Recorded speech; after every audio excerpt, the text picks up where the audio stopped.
ကဘာပေါ်မှာပေါ့နော်လူတန်းပေါင်းများစွာရဲ့ပိတ်ဆန်အပေါ်ထားတဲ့အမြင်ကိုလုံးဝပြောင်းလဲပစ်ခဲ့တဲ့စာအုပ်တအုပ်ရှိပါတယ်ဒါပေမဲ့အဲ့ဒီစာအုပ်ထက်ကအကြံဉာဏ်တွေကတော့တကယ်ပဲလက်တွေ့ကြရလားကဲဒီနေ့တော့အငင်းကွာစရာတွေအများကြီးနဲ့ပြည့်နေတဲ့ Rich Dad Poor Dad စာအုပ်ရဲ့အဓိကတော့ချက်တွေနဲ့သူ့နောက်ွယ်ကအမှန်တရားတွေကိုတူးဖော်ကြည့်ကြရအောင်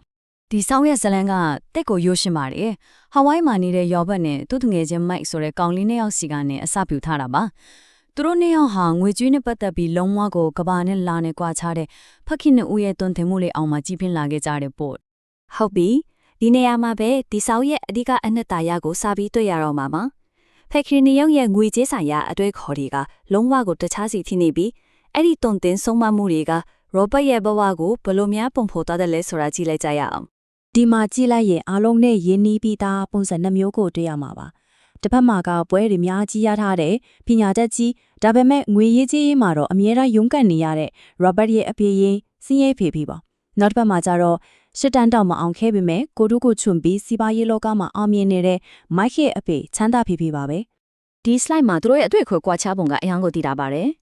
်စင်းရဲဖေဖေကကြောင်းကောင်းကောင်းတက်လုံခြုံတဲ့အလုပ်တစ်ခုရအောင်လို့အမြဲတမ်းဆုံးမှာတယ်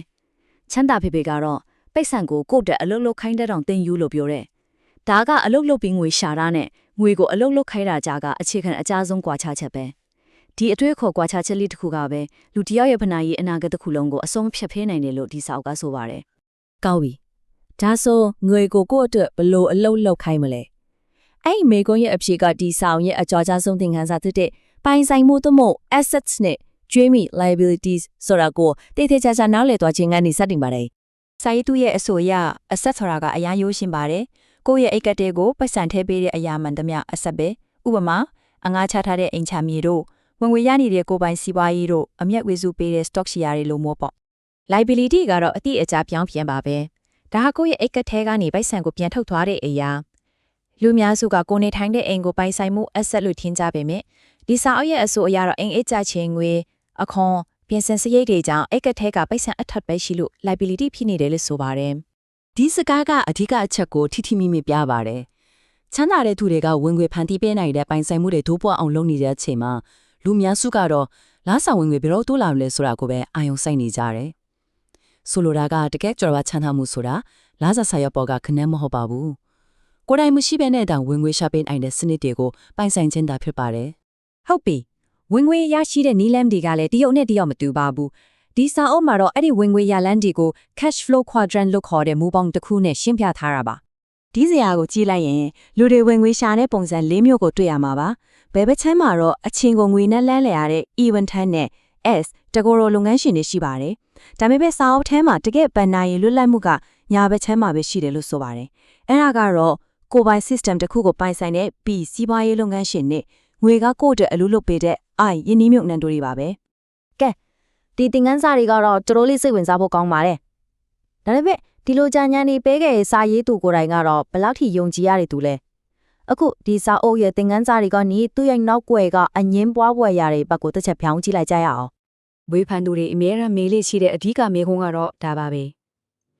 ဒီဇလန်ကတကယ်မှန်ရဲ့လားချမ်းသာဖေဖေဆိုတာတကယ်ရောရှိခဲ့တဲ့သူလားဆိုတာပေါ့ဒါကတကယ်ကိုစိတ်ဝင်စားစရာအငင်းပွားမှုတစ်ခုကိုဖန်တီးပေးပါတယ်ဒီစာအုပ်နဲ့ပတ်သက်တဲ့ဝေဖန်မှုတွေကလည်းအများကြီးပါပဲအဓိကအချက်ကတော့ချမ်းသာဖေဖေဆိုတာတကယ်ရှိမရှိဘယ်သူမှအတိမပြုနိုင်တာပါပဲဒါပြင်သူ့ရဲ့အကြံဉာဏ်တွေကရေပြည့်ရန်ပြီးလက်တွေ့ကျတဲ့အဆင့်တွေမပါဘူးတချို့နည်းလမ်းတွေကအစွန်စားရလွန်းတယ်လို့ဝေဖန်ကြတယ်အစိုးဆုံးကတော့2000ခုနှစ်မှာကီယိုဆာကီရဲ့ကိုယ်ပိုင်ကုမ္ပဏီတစ်ခုဖြစ်တဲ့ Rich Global LLC ဒေဝါလီခံခဲ့ရတာကသူ့ရဲ့ဗဏ္ဍာရေးပညာရှင်ဆိုတဲ့ဂုဏ်ပို့ကိုမေကုန်းထုတ်เสียဖြစ်စေခဲ့ပါတယ်ထင်ရှားတဲ့ဝေဖန်သူတူဖြစ်တဲ့အင်ချမ်းမြေအကြံပေး John T. Reed ကဆိုရင်ဒီစာအုပ်မှာမာရွန်းတဲ့အကြံဉာဏ်မကောင်းတဲ့အကြံဉာဏ်အန္တရာယ်ရှိတဲ့အကြံဉာဏ်တွေအများကြီးပါပြီးကောင်းတဲ့အကြံဉာဏ်ဆိုလို့လုံးဝမရှိသလောက်ပဲလူပြင်းပြင်းထန်ထန်ကိုဝေဖန်ခဲ့ပါတယ်သူ့ရဲ့ခရီးလမ်းကိုပြန်ကြည့်ရင်လည်းအသက်အကျတွေနဲ့ပြည့်နေတာကိုတွေ့ရမှာပါ1990ခုနှစ်မှာစာအုပ်ကိုကိုယ်တိုင်ထုတ်ဝေပြီးအောင်မြင်မှုရခဲ့ပြီးမြဲ2000ခုနှစ်မှာတော့ပူသွဲစာရေးသူနဲ့တရားကွမ်းဖြစ်ခဲ့ပြီးနောက်ဆုံးမှာတော့ကြည်အေးခဲ့ပါတယ်ဒါပေမဲ့2017မှာသူ့ရဲ့ကုမ္ပဏီတစ်ခုဒီဝါလီခံခဲ့ရတာပါအကြီးမောင်ဆုံးအဖို့ထက်အခုဖြစ်ခဲ့ပါတယ်ကဲဒီလိုဝေဖန်မှုတွေရောအောင်မြင်မှုတွေရောကြားထဲမှာဒီစာအုပ်ကိုဘယ်လိုမြင်သင့်တယ်လဲတကယ်ကိုစိတ်ခွန်အားပေးတဲ့အမွေအနှစ်တစ်ခုလားဒါမှမဟုတ်ပါးနတ်စွာထုတ်ပိုးထားတဲ့ကြော်ညာတစ်ခုလားဝေဖန်မှုတွေဘလောက်ပဲရှိနေပါစေ ဒီစာအုပ်ရဲ့အောင်မြင်မှုကိုတော့ဘယ်သူမှမငြင်းနိုင်ပါဘူးကဘာတဝန်းမှာဘာသာစကား51မျိုးကျော်နဲ့ကော်ပီတန်း32တန်းကျော်ရောင်းချခဲ့ရပါတယ်ဒါကတကယ်ကိုမယုံနိုင်စရာအောင်မြင်မှုပါပဲ ဒီစာအုပ်ရဲ့အောင်မြင်မှုလျှို့ဝှက်ချက်တစ်ခုကသူ့ရဲ့စာတမ်းခွဲမှာရှိနေပါတယ်ချမ်းသာသူတွေကသူတို့ကလေးတွေကိုငွေကြောင်းဘာတွေတင်ပေးတယ်လဲစင်းရဲသားနဲ့လူလက်တန်းစားတွေမတင်ပေးတဲ့အရာဒီစာကြောင်းကြောင်းလေးနဲ့တင်စာဖက်သူရဲ့စူးစမ်းခြင်းစိတ်ကိုအပြည့်အဝနိုးဆိုပြီးစာအုပ်ကိုမကင်ကြည့်ပဲမနေနိုင်အောင်ဆွဲဆောင်နိုင်ခဲ့တာပါ